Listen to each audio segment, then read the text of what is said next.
This podcast episode is purely for educational purposes. Any financial advice given in this episode is purely my viewpoint and do not invest your worthy time or money without your parents or guardians' advice. Investing and trading are subject to market risk. Before making any financial decision, consult your financial advisor or your elders.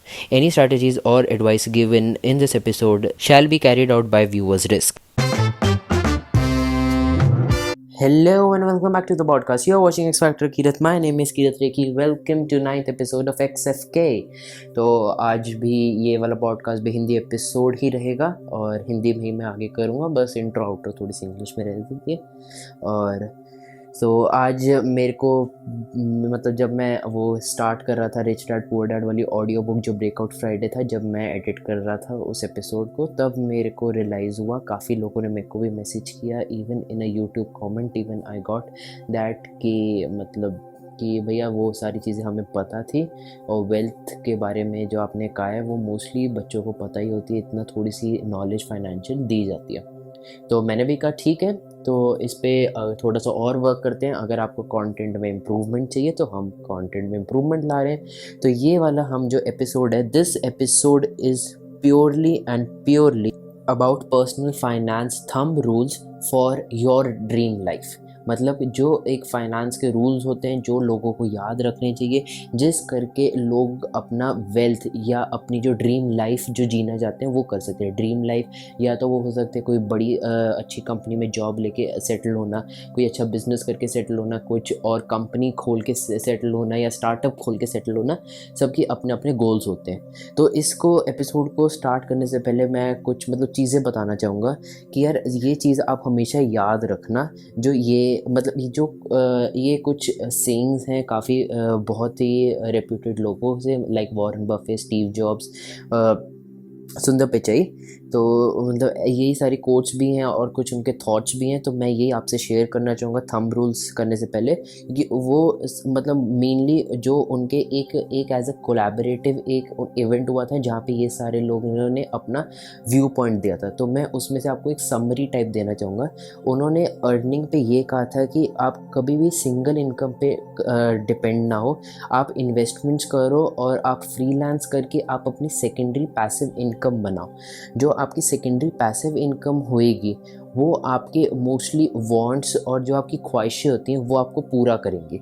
और जो आपकी 9 to 5 job या कोई भी आप job कर रहे हो या बिज़नेस कर रहे हो वो आप उसको स्केल कर सकते हो, वो आप अपनी इन्वेस्टमेंट्स में डाल सकते हो. जो आपकी पैसिव इनकम होगी उससे आप अपनी वांट्स फुलफ़िल कर सकते हो.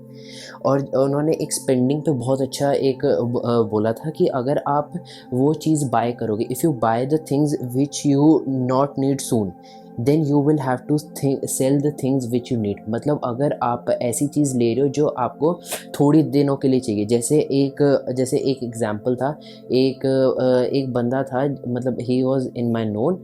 तो उसने क्या किया, उसको से एक चाहिए थी Mahindra Thar, that is a मतलब बहुत ही एक ऑफ रोड व्हीकल होती है. तो ही वांटेड दैट. तो उसने वो ख़रीद ली, बट उसका 1 महीने में उसका मन भर गया चलाने में. तो उसको वो बेचना, उसको अपनी थार को उसने लिया था एज अ इंस्टॉलमेंट में, उसने उसको बेचने के लिए डाला बट वो बिकी नहीं. तो उसको अपनी एक प्रॉपर्टी लैंड को बेचना पड़ा टू फुलफिल हिज थार. मतलब वही है, मतलब उनका यही कहने का मतलब था कि अगर आप जो थिंग्स आप खरीदोगे, जो चीज़ आप खरीदोगे जो ज़्यादा दिनों के लिए नहीं चाहिए, तो आपको वो बेचनी पड़ेगी जो आपके लिए इम्पॉर्टेंट है या जो आपको चाहिए. तो उनका ये कहने का मतलब था. और जब भी सेविंग्स के लिए उन्होंने ये कहा था कि जब भी आप सेव कर रहे हो तो सेव ऐसे नहीं करना चाहिए कि यार आपने अपने खर्चे पूरे कर लिए, मतलब आपने वांट्स पूरे कर लिए, आपने अपनी नीड्स पूरी कर ली फिर सेव किया. आपको हमेशा पहले सेव करना चाहिए. लाइकवाइज अगर आपकी 10,000 रुपीज़ की सैलरी है तो आप अपने 5,000 रुपीज़ में अगर आप अपने वांट्स पूरे करते हो, सॉरी नीड्स पूरे करते हो, 3,000 में आप अपने वांट्स पूरे करते हो, 2,000 रुपीज़ आप सेव करते हो. उसको आपको बदलना पड़ेगा. आप 5,000 रुपीज़ सेव करो एंड उसमें आप जाइए, 5,000 रुपीज़ से ही आप अपने वांट्स और आप अपनी नीड्स को पूरा कीजिए. मतलब उनका ये कहने का मतलब है कि अपनी हमेशा ही आप अपनी सेविंग्स को बाद में ना करिए, सेविंग्स हमेशा पहले होनी चाहिए. और रिस्क लेने पे कभी भी उन्होंने कहा है कि never ever test the depth of river with both the feet, मतलब रिस्क उतना ही लीजिए जितना आप केपेबल है। एंड जब भी आप रिस्क ले रहे हैं तो आप थोड़ा सा विचार मतलब करो, एक दो बारी थॉट दो उस आइडिया को, तब जाके लो। एंड मेरा मानना ये है कि यहाँ पे आपको कभी भी रिस्क लेने वक्त एक बारी सोचना चाहिए। एंड टीन्स में और जब इस टाइम पे हो, because you have your family with you to support you, तब आप थोड़े से रिस्क ले सकते हो। और जो इन्वेस्टमेंट में उन्होंने बहुत ही बढ़िया कहा था, ये वॉरेन बफे ने कहा था इन्वेस्टमेंट पे, कि never ever put all your eggs in one basket, मतलब अपना सारा का सारा पैसा एक ही चीज़ में मत लगाओ। जैसे कि आपने सारा का सारा पैसा एक ही स्टॉक में नहीं लगाया, आपको हमेशा डिफरेंट डाइवर्सिफिकेशन करना चाहिए, आपको अपने डिफरेंट चीज़ों पे लगाना चाहिए, आपको डिफरेंट बॉन्ड्स मतलब डिफरेंट मार्केट्स में लगाना चाहिए। मतलब ऐसा भी नहीं कि सारा पैसा इक्विटी में लगा दिया, आपको थोड़ा सा सेफ खेलने के लिए आप म्यूचुअल फंड्स में लगा सकते हो, थोड़ा सा सेफ करने के लिए आप क्रिप्टो करेंसी, थोड़ा सा रिस्क लेने के लिए क्रिप्टो करेंसीज में लगा सकते हो। थोड़ा मतलब 10% और 5%, आप थोड़ा सा रिस्क लेना चाहते हैं तो आप थोड़ा सा इक्विटी में रिस्क ले सकते हो। तो उन्होंने इन्वेस्टमेंट में ये कहा था। और एक्सपेक्टेशन पे उन्होंने बहुत बढ़िया कोट कहा था कि honesty is very expensive gift, do not accept it from cheap people. I know कि ये आप लोगों ने ज़रूर सुना होगा, ये बहुत सारे बहुत सोशल मीडिया पे बहुत ट्रेंड कर रहा था हर्षद मेहता की सीरीज़ के बाद स्कैम 1992 में, बट ये बहुत ही बढ़िया मतलब बहुत ही बढ़िया कहा गया। और वैसे एक्चुअली ये मैंने 2019 की एक समरी निकाली थी तो उसमें था, तो इन्होंने मतलब पहले ही बोला तो तो आई नो दिस एक्सपेक्टेशन वाला आपने ज़रूर सुना होगा, बट इसमें से आई कैन गारंटी कि आपने एक ना एक तो सुना नहीं होगा। मैं आपकी कुछ वैल्यू डाल रहा हूँ, और अगर आपने कुछ भी मतलब इन चारों में से सुना है, then you are on a great level buddy. मतलब आप कुछ फाइनेंस में आप कुछ करना चाहते हो, आप ये अच्छी चीज़ें आप सीख रहे हो। तो अब हम आते हैं थंब रूल्स के बारे में, to lead your dream life. तो जो मेरे अकॉर्डिंग जो फर्स्ट थंब रूल है वो होता है रूल ऑफ 72। ये काफ़ी ज़्यादा इन्वेस्टमेंट्स के टाइम पे आता है रूल ऑफ 72, जबकि आपको ये रूल ऑफ 72 आपको ये बताता है कि आपका जो पैसा है that means your money when it will get doubled, मतलब आपका पैसा डबल कब होगा। तो just divide 72 by the rate of interest. Likewise अगर मान लो अगर आप बैंक का आप लेके चलो तो बैंक आपको 4% इंटरेस्ट देता है, तो 72 डिवाइडेड बाय 4 दैट इज़ 18, मतलब 18 ईयर्स। आपका 18 साल में पैसा डबल होगा। मतलब अगर आपने 1 लाख डाला है अगर आपने बैंक में, तो 4% इंटरेस्ट अगर वो आपको दे रहा है बैंक ईयरली, तो फिर आपका 18 साल बाद जाके वो 1 लाख का 2 लाख बनेगा। This is not advised. यार देखो 4% में तो इन्फ्लेशन भी मतलब इसमें इन्फ्लेशन भी क्या ही करेगा, आपका पैसा ही मतलब ख़त्म हो रहा है, मतलब उसकी वैल्यू डिक्रीज़ हो रही है। तो बैंक में रखना नॉट एडवाइजेबल रहता है, मतलब मोस्टली मतलब आप एज अ मतलब इमरजेंसी फंड्स वगैरह आप रख सकते हो, बट एज ए इन्वेस्टमेंट के लिए बिल्कुल भी नहीं। तो this was the first thumb rule, that is rule of 72। और यार जो सेकंड थंब रूल होता है उसको मतलब वो थंब रूल ये है कि आपको हमेशा अपनी जो सैलरी है, या मतलब ये अभी आपके काम नहीं आएगी बट ये बाद में आपके बहुत काम आएगी, बिकॉज जो ये आपकी ये जो सैलरी होती है ना उसको हमेशा आपको मतलब एज अ डेली बेसिस पे आपको हमेशा रखना चाहिए कि मतलब आपकी डेली पे कितनी है। फॉर एग्जांपल अगर आप 20,000 रुपीज़ पर मंथ कर रहे हो और आप वर्क कर रहे हो 9 आवर्स अ डे, एंड उसमें से आप 5 डेज़ अ वीक आप काम कर रहे हो, तो आपकी कुछ अमाउंट बनती है आर्ली की, वो होती है 102 समथिंग। एंड अगर आप डेली देखो तो वो बनती है आपकी 920 रुपीज़ बनती है। तो इससे आपको ये पता लगेगा कि आप एक चीज़ खरीदने जा रहे हो। जैसे मैं पिछले वीडियो में ही आपको एग्जांपल दे रहा था कि यार अगर आप एक जैसे आईफोन खरीदने जा रहे हो 60,000 का है, और वो अगर आप 1,000 पर डे चार्ज मतलब पर आवर आप कर रहे हो, तो मतलब आप उस पर 60 अपने घंटे जो ज़िंदगी के 60 आवर्स हैं उस डिवाइस को आप दे रहे हो। तो ये आपके लिए बहुत ही बेनिफिट रहेगा। अगर आप इसको ऐसे करके चलोगे आपकी लाइफ बहुत शॉर्ट चलेगी। तो दिस इज़ माय एडवाइस कि सेकंड थंब रूल तो आप हमेशा से याद रखो, और इवन इन टीनेज ऑल्सो आप इसको पॉकेट मनी की तरह आप रख सकते हो। तो इसके साथ आप प्रैक्टिस कर सकते हो ताकि आप बड़े होके मतलब जब थोड़ा सा आपको जब एज आए जब आप कमा रहे हो तब तक आप अपना जो सैलरी है उसको सही तरह आप यूटिलाइज़ कर पा रहे हो। और जो थर्ड थंब रूल था वो एक्चुअली मैं इंक्लूड नहीं कर रहा था, बट मैंने सोचा चलो कर देते हैं, बिकॉज ये अभी आपके काम नहीं आएगा। आएगा तो ये आपके बहुत लेटर स्टेज में, जब आप लाइफ में करोगे 2020 मतलब 25-30 के आसपास।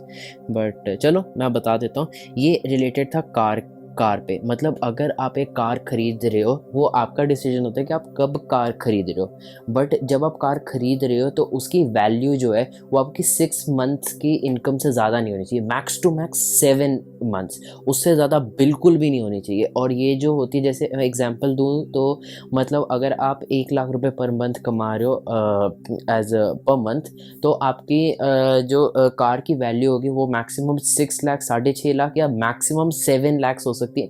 सब कुछ मिला के, मतलब इंश्योरेंस, आरसी, ट्रांसफर्स, एवरीथिंग मिला के 7 लाख से ज़्यादा की वो गाड़ी नहीं होनी चाहिए। मतलब 6 लाख मैक्सिमम होना चाहिए, थोड़ा पेपर वर्क मिलाते मिलाते वो 7 लाख पहुंच जाना चाहिए, बट मैक्स टू मैक्स इससे ज़्यादा बिल्कुल नहीं होनी चाहिए।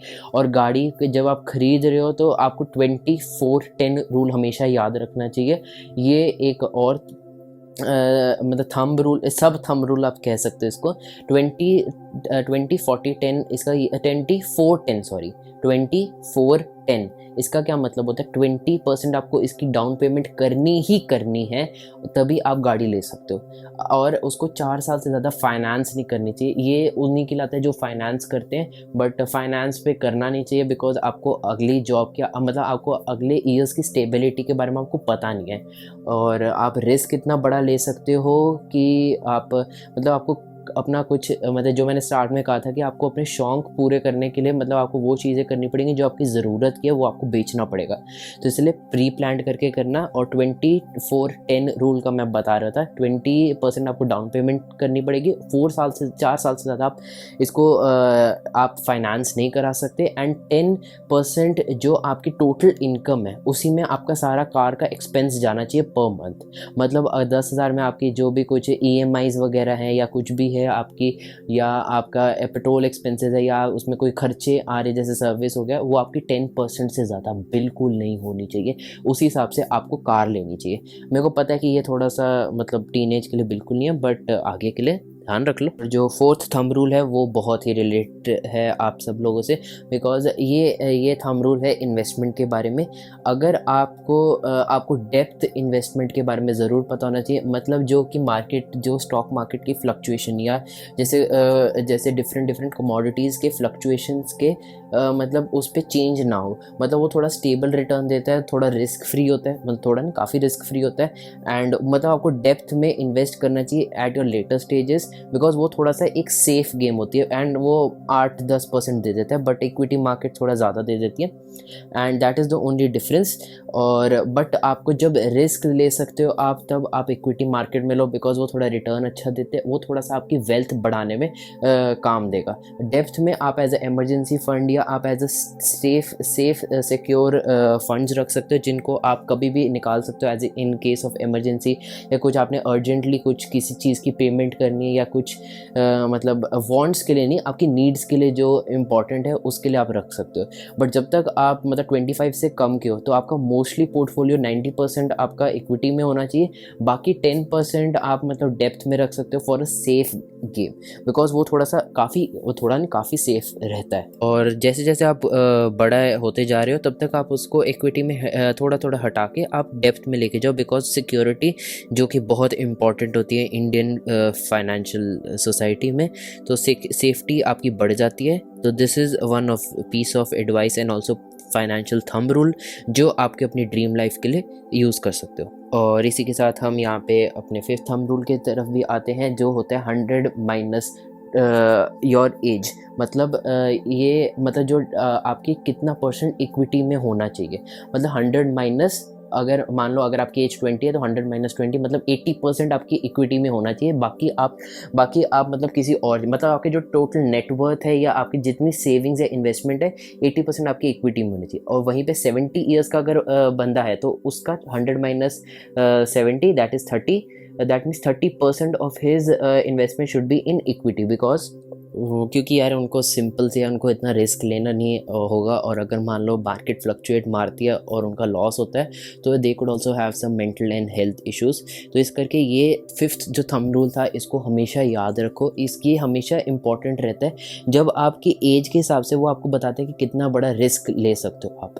तो ये 5 थंब रूल्स थे। और अब मैं थोड़ी सी ड्रीम लाइफ के बारे में बात कर लेता हूँ थोड़ा सा। जिस यार ड्रीम लाइफ के लिए ना हमेशा आपको ये 5 चीज़ें भी याद रखनी, मतलब टोटल आज के उसमें से आप 15 पॉइंट्स लेके जा रहे होगे, जो कि लमसम 5 जो मैंने एक समरी के बारे में आपको बताया था जो काफ़ी रेप्यूटेड लोगों की थी, मेरी पीपल की थी, और 5 थंब रूल्स। और ये मैं 5 चीज़ें ड्रीम लाइफ के बारे में बताऊंगा। वो होती है आपकी पॉजिटिव एटीट्यूड। आपको जो ड्रीम लाइफ चाहिए ना उसको आप हमेशा अपने दिमाग में बोलते जाओ, 3-4 बारी अपने दिन में बोलोगे तो आपको एक थोड़ी सी पॉजिटिविटी मिलती है और आपके मन में आता है कि हाँ आई कैन डू दिस।